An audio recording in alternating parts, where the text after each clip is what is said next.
ज्ञान यज्ञ की इस अनोखी कक्षा में आपका स्वागत है। मैं हूं आरती। चलिए शुरू करते हैं आज का अध्याय।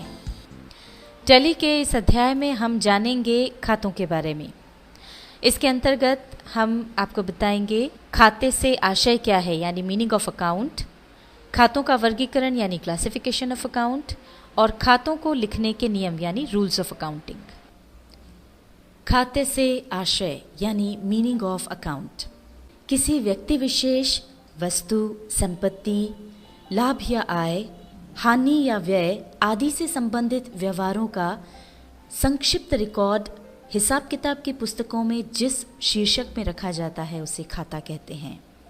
यह तारीख के क्रम में और नियमानुसार होता है। उदाहरण के लिए आशा ट्रेडर्स से संबंधित सारे लेन देनों का हिसाब लेखा पुस्तकों में एक स्थान पर संक्षिप्त में लिखा जाएगा।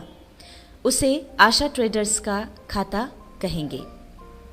खाते के दो पक्ष होते हैं, एक नाम पक्ष यानी डेबिट साइड और दूसरा जमा पक्ष यानी क्रेडिट साइड।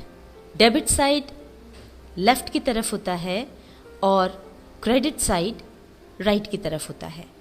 टैली में खाता यानी अकाउंट को ही लेजर कहा जाता है। डेबिट यानी नाम, जब किसी खाते के नाम पक्ष में प्रविष्टि की जाती है तो इसे नाम या डेबिट करना कहते हैं। अंग्रेजी भाषा में इसका संक्षिप्त रूप डीआर होता है। क्रेडिट यानी जमा, जब किसी खाते के जमा पक्ष में प्रविष्टि की जाती है तो इसे जमा या क्रेडिट करना कहते हैं, और अंग्रेजी भाषा में इसका संक्षिप्त रूप होता है सीआर। खातों का वर्गीकरण यानी क्लासिफिकेशन ऑफ अकाउंट। खाते तीन प्रकार के होते हैं। पहला है व्यक्तिगत खाते यानी पर्सनल अकाउंट्स। ये वे खाते होते हैं जो किसी व्यक्ति, फर्म, संस्थाओं या कंपनियों से संबंधित होते हैं, जैसे राम का खाता, आशा ट्रेडर्स का खाता, एबीसी लिमिटेड का खाता आदि। यह ध्यान रहे कि कैपिटल और ड्राइंग अकाउंट्स भी पर्सनल अकाउंट्स होते हैं, क्योंकि ये व्यापार के मालिक का प्रतिनिधित्व करते हैं। इसी प्रकार से बैंक खाते भी व्यक्तिगत खाते होते हैं। इन खातों के बैलेंस से व्यापारी जान जाता है कि उसे किस व्यक्ति से कितना लेना है या उसे किसे कितना रुपया देना है। दूसरा है वास्तविक खाते यानी रियल अकाउंट्स। ये वे खाते होते हैं जो किसी वस्तु या संपत्ति से संबंधित होते हैं। इन्हें वास्तविक खाते कहते हैं, जैसे cash account, furniture account, machinery account, building account, land account, motor account etcetera. Real account का बैलेंस हमेशा डेबिट होता है। तीसरा है नाम मात्र के खाते यानी नॉमिनल अकाउंट्स। ये वे खाते होते हैं जिनका संबंध किसी लाभ या हानि या आय या व्यय से होता है। इन्हें आय व्यय के खाते भी कहते हैं, जैसे interest account, discount account, commission account, wages account, purchase account, sales account इत्यादि। इन खातों का टोटल साल भर की आय एवं व्यय को दर्शाता है और साल के अंत में इन्हें व्यापार एवं लाभ हानि खाते में हस्तांतरित करके बंद कर दिया जाता है। खातों को लिखने के नियम यानी रूल्स ऑफ अकाउंटिंग।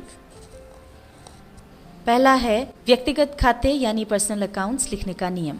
पाने वाले को डेबिट करो तथा देने वाले को क्रेडिट करो, यानी debit the receiver and credit the giver.